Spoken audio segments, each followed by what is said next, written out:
There you go. The two final lineups coming in from RRQ Hoshi as well as Echo Esports. Who is going to come out on top as they have brought very distinct, different type of playstyle in the way that they drafted and their composition-wise. Yeah, and honestly, if they want to be playing for the later stages of the game, that's absolutely something that Echo can do. However, as we saw in our previous matchup of RRQ Akira up against the Valley, that Claude can make all the difference, including that Benedetta with a Petrify. So let's jump right into it. The Land of Dawn awaits us here as one of these teams are going to be walking away feeling real good about themselves. Is it going to be from the Philippines or Indonesia? Take your votes and your guess coins out now. Let's go. Coming into this first game here between two of the giants of their particular regions, we see that Benny Cutie is actually going to start off with helping out Carl TZ in that buff, and therefore he is going to be able to rotate quite faster than Albert. Whoa. What's going on the top side here? We see the Kufra actually looking for it, and he hits it. Yeah, he's going to find Skylar here, but BMI's out. Should be fine. Vin now there to help him too. So, and this is the thing, right? Where do you park these roamers, JP and Vin, to get the most value out of it, right? Because at the same time, XP lane, that Benedetta Yuzhong matchup, that's going to be more so interesting how they develop into these objectives, right? Especially the first turtle and where that first kill can be. And it could be up here. And that's the focus, but it's Lemon though. Sanji forcing the flicker out. He flickers in. Sanji with the first blood. I mean, you could see even from the beginning of the game that Sanji was really pressuring Lemon there in the mid side. Lemon is known to play really aggressively, and this time around, it actually put his team in a disadvantage. Yeah, this is great for Sanji as well. I mean, he's already got the mystery shop, so he's going to be accelerating even faster. Luckily, at the very least, Lemon only loses a bit, but now the catch comes through. Oh, that's going to be tough, but they do get the flicker out from Vin, so that's a nice pickup, right? Because he doesn't have the Divine Judgment just yet, but still, with that being down, this should make it a little bit easier to grab or at least contest that first turtle. Right now, Albert already going into that bottom side, looking for the pressure because the turtle is going to spawn in under 5 seconds. And that's exactly what they want to do. They want to set up first. And even in the top lane, it seems like Skylar might be having a little bit of a hard time with the early game damage that Carry has. Yeah, I mean, it's all about like the timings, right? Level 2 is when Carry starts to get really, really good. But now they've already locked down Albert. Let's see how it goes. Okay, they're going to force this one. Turtle still going to be focused. One Retribution comes out, but it's focused by Carl TZ, able to secure it. And now they're still going to be focusing on the target as Albert falls here. So it's a turtle and a kill for Echo. 100% worth it for Echo there. I think RRQ Hoshi, they went a little bit too aggressive. They did set up first, but unfortunately, at least they couldn't have gotten a trade because Albert missed his Retribution. Yeah, but it's one of the... Hey, it happens. It happens. But for now, Echo is going to be in the lead, and they're going to take their time with this. This is going to be a very slow roll considering the composition overall. 1,000 gold though. Relax. Relax. The table didn't do anything to you, Eterna. Don't abuse the table. The table didn't do it. I'm sorry. I'm getting very passionate about this game. But yes, Echo is leading with 1,000. You can already see that Benny QT has secured that corrosive scythe. So all these items are starting to come into play, and that might be bad for Skylar here in the top lane. Honestly, it's quite interesting that JP is hovering around the top side so much. I mean... that's the best case scenario for them. You really want to just park there. If you can find a pickoff, this is something that we were talking about previously in the backstages. Where does Kufra fit in now? It's high risk, high reward, and that's going to be the right target as they find Vin, forcing the flicker out. No one's going to go down just yet, though. Carl TZ now looking to back everybody out. There's probably not going to be anything committed just yet, but still, JP going to charge up. Do they go in on this top side? But for now, disengage. Yeah, they have to. 25 more seconds until the turtle comes back up. I mean, the proxy of the waves started by R7. They don't want that to go to waste, but he's not going to get caught here, right? No, definitely. He's R7. He's got a brand to keep. Hopefully. Hopefully. Still sweating here. 1,400 gold lead. 8 seconds left on the clock. But you can see Fredrin already. Seems like Echo, Fredrin, they all have that better space on, and they have the better setup for now. Either RRQ Hoshi, they're not going to contest this. They're going to look for something else. Or they have to find the proper setup here. Yeah, they're going to have to rely on Vin, but the Black Dragon form does come out to Sanford. Albert looking to try to get the turtle. He does, What a retribution as he's able to secure it. And now Sanford caught in the back line. Carl Teasy, though, to help him out. It's R7 on the hunt here. Gets the Petrify off. Can he get the kill? He's bobbing, he's weaving. He's slashing. Still, though, it's Carl Teasy that falls. And that's going to be actually, R7 survives it. Oh, wait, no, no. Okay, he does. He does. He gets away with 1 HP. Oh my Grandma. goodness. I was about to throw up there. Literally about to throw up, and I could definitely see it in Eternal's face. If that Appraisal's Wrath went through, Yeah, it was close, man. very different story. However, I will say that RRQ, their win conditions in a 4v4 comes down to whether or not Vin is able to find that pick. Oh, no. Hold up. JP. Again, Skylar, will he be? He actually doesn't even need to use the BMI, but now Sanji up here too. Vin gonna have to back off, does not have the Divine Judgment. Lemon, though, gonna take the real world manipulation back and now forces them to disengage. It's a cat and mouse game here in the top side. Does not end. It really does not end. Both sides not trying to not give each other that space, and I think RRQ need to unlock Skylar from this gold lane. These are strong 5v5, but 4v4, it's really, really awkward when you don't have that damage and you're depending on R7 and Lemon, who are, especially with the heroes that they're using, aren't known to 100-0 people this early on in the game. You gotta say though, like Skylar, as much as focus has been put on him from Echo, he's doing a great job. He hasn't died, right? And he does have that Purify able to help him out here, but still, so far, with as much attention as being put up there, this is best case scenario for Skylar. He's still able to farm up, do at least decently well in that lane, and then hopefully transitions later on. Again, Vin really hasn't had the opportunity either to find the Divine Judgment he's looking for. So this could be it. Conceal Play gonna come out, Flicker comes in. They find Carl Teasy, that's gonna be a kill under the turret. Looking for another, but JP gonna charge up and not commit. The turtle has spawned though.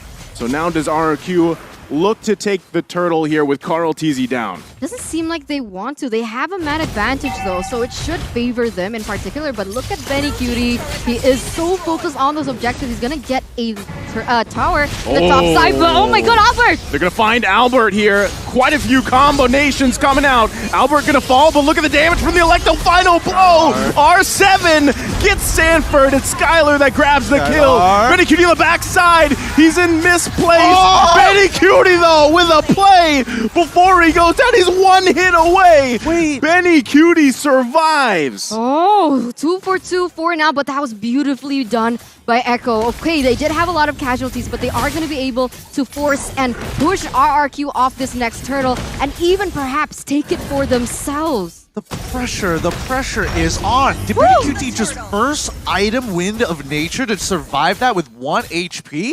We're gonna have to check the items in a little bit. There's just so much action happening across the map. It's hard to keep up with it this time. I mean, there you go. Items. Oh my goodness. Wait, having a look. He has it. Yeah, he has it. But he had Second the item corrosive already side, gone, but yeah. he had the corrosive side, which is actually really important here, because if he did not have that corrosive side, Skylar would have easily just walked away from the fight.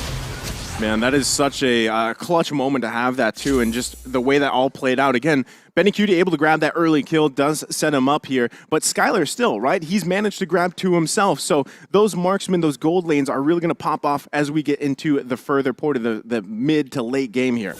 Oh, I will say that Skylar has a bit of an advantage with the golden staff, but until we see the man, the myth, the legend, Benny QT get one for himself, that's when he's really going to show his stuff here. Oh, Vin no. is just waiting to see if they can. Both real-world manipulations come down, but look at the damage from Sanji.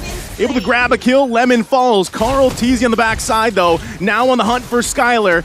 Pokes him a little bit, but not able to commit. The taunt's there. Vince could be in trouble here. JP, he's actually gonna survive, so doesn't have that follow-up they needed there. No. 2 of the members from RRQ Hoshi, they weren't focused on that. They were trying to get objectives in the top and the mid lane, but now RRQ Albert, he could be in trouble as Echo once again getting another tower in that bottom side. Again, the slow roll, this is what I was talking about. As soon as Echo was able to actually get that lead, they're going to slowly start bleeding RRQ out until they have no more resources left. And it's going to be highly dependent on Skylar to try and get to that game. But the later stages, yeah, look at this. R7, again, I'm not even worried. Look at the Classic just going at it. An absolute OG, naturally with his own mechanics, gets out of the situation. But yes, Echo is playing for late, and that's where we have to keep our eyes out for. But even then, Sanji's already popping off with that damage. I mean, he doesn't even have any damage items per se, right? He has the frozen, the Ice Queen Ice Queen 1. one. And he also has the Enchanted Talisman, so Yeah. more cooldown, more to utility. But even then, the damage already felt, and even Lemon was taken out before that. So very well played by Echo in terms of that team fight, as now both teams are going to start centering and focusing on the next objective, and that is going to be the First Lord. Well, I don't want to be that guy that said, you know, Lemon's taking all that damage and died, but that was kind of on him for the most part. Well, I mean, either way, both teams here in a good position for this First Lord. I think it's just going to be juggled around a little bit as both teams do the Lord dance, as we've seen many times before. But still, there's the Golden Staff pickup for Benny Cutie here. So if he can get in that range that he needs to be, this could be a very bad position for RRQ to fight in. I agree. But on the flip side here, we can see R7 already clearing that top side, putting a little bit of pressure, as here JP misses his ult. JP's going to miss that, but Albert poked a little bit here. Black Dragon form going to come. Who does secure the Lord? It's going to be Carl Teasy with the Retribution. But on the backside they go. Electro final blow. It's R7 that falls. Benny Cutie, though, and Sanji. 2 down for RRQ. Carl Teasy still on the chase to push him out. And now the eyes are set on the tier 1. It looks tough here. I mean, the fact is, Echo is playing as a 5-man unit. RRQ just one man, just a little bit late to the party, and even Skylar just struggling to find the opening to get into that middle, get into the middle of the fight. So they're just cutting their losses for now. Oh my god, the pressure coming in from Echo. Now they're focusing on the mid side. They're trying to clear the waves as fast as they can because they have a Lord to cover here on the bottom side. Carl Teasy going to take away that red buff as well.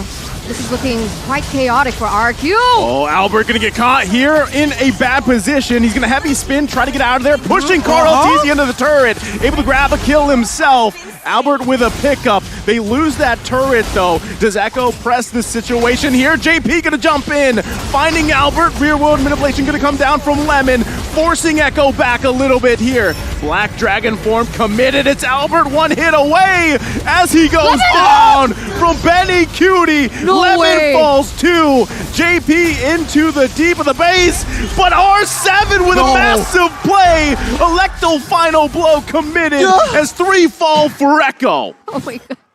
Oh, What was that sound, Gideon? What a I mean, there's just so many moments. Gideon and sound. it's still sorry. It's just the ad libs at this point. But like Benny QT, when you see somebody get to that level of attack speed, you don't get to see people survive it that often. No. I mean, just look at this. Albert, he dies. You're expecting that. Lemon dashes one time forward, takes 12 auto attacks and dies instantly.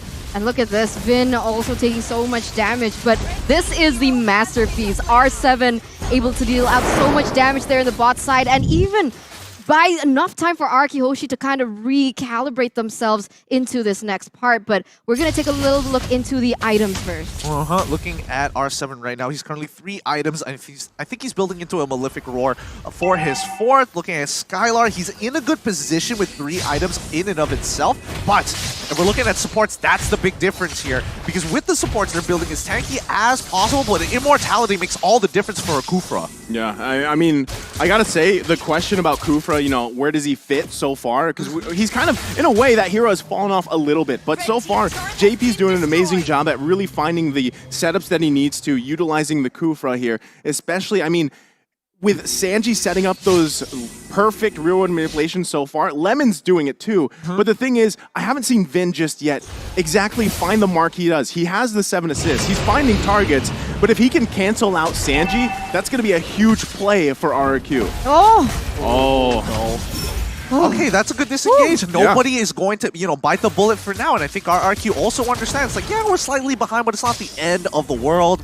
Sure, you want to have Lord? Fine, we can defend against it. Their high ground should be enough for this. They don't have the real one manipulation, but a flicker comes out. The blazing duet from Skylar. But Vin could be in a bad position. R7, though, keep an eye on him. Looking for an angle here. Electo final blow with the Petrify going to come out. He gets canceled a little bit here. Sanford still up. R7 gonna fall to Sanji, and he's still going as Lemon gonna be the next target, able to survive, but they might chase him down. He's slowed with the flicker in from Sanji to clean up. My god, 3-for-0 trade. Echo gets the Lord. This couldn't be a worst game for RRQ Hoshi at this point. You saw that R7 was trying to do his best. The way that he does it, right? That's so signature R7. Which, whatever hero he chooses, whether it be the Benedetta, the Cho, he tries to looking for that flank, but unfortunately the follow-up damage from the other members are not there. And here we go, the siege from Echo. Gonna be a full force siege here from Echo here. One more turret to go up on the top side. They've got to handle this Lord. Echo setting their sights on the bottom side. Carl TZ already handling that wave. Can RRQ defend here and keep in this game? Echo now full force bottom side. Sanford comes in with the Black Dragon form. RRQ looking for any angle, but Echo calls the back signal. Value. Just cash money all the way through. They've gotten a 7.7k lead for themselves. They don't need to go any further. No Lord empowered minions, no Lord in and no Lord as well. So they just back off. They don't need to do any more than this. They know that they're getting really close to the end game. Oh my god. Well, they're going to focus on R7. I don't think he was expecting that death bush either.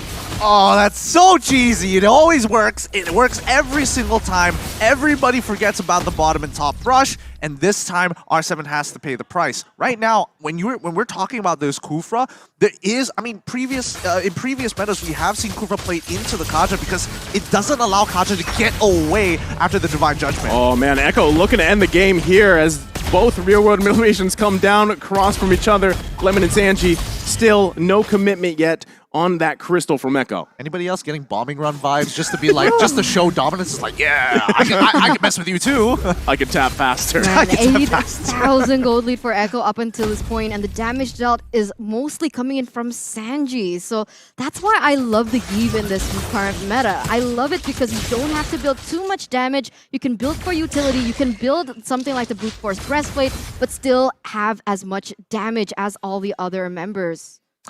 Well, I mean, it depends on the person. I'm more of a Farsa kind of guy. Oh, Yeah, okay. I like both, but you know, Gord #1. But going back to it, did you see the discrepancy in the damage dealt? Right, you typically when you see that Valentina picked up against a Eve, you kind of expect them to be in the same ballpark, but it was a huge difference. And that's just the fact that Lemon hasn't been able to get in range to even take that ultimate or use it the way he wants to. And that is also a big part because of the fact that they have Sanford, right? Yeah. That was a problem. They picked up Sanford, so even if the Valentina wanted to take the real-world manipulation, it could be a little bit more difficult because of the damage input that he's taking from Sanford himself. And on that note as well, that's the thing about Lemon, dude. That's what caught me a little bit surprised because Lemon's great when he gets it. He's like a double-edged sword for RRQ. When he plays great, he plays great. But if not, look at his KDA. Look. 0.55.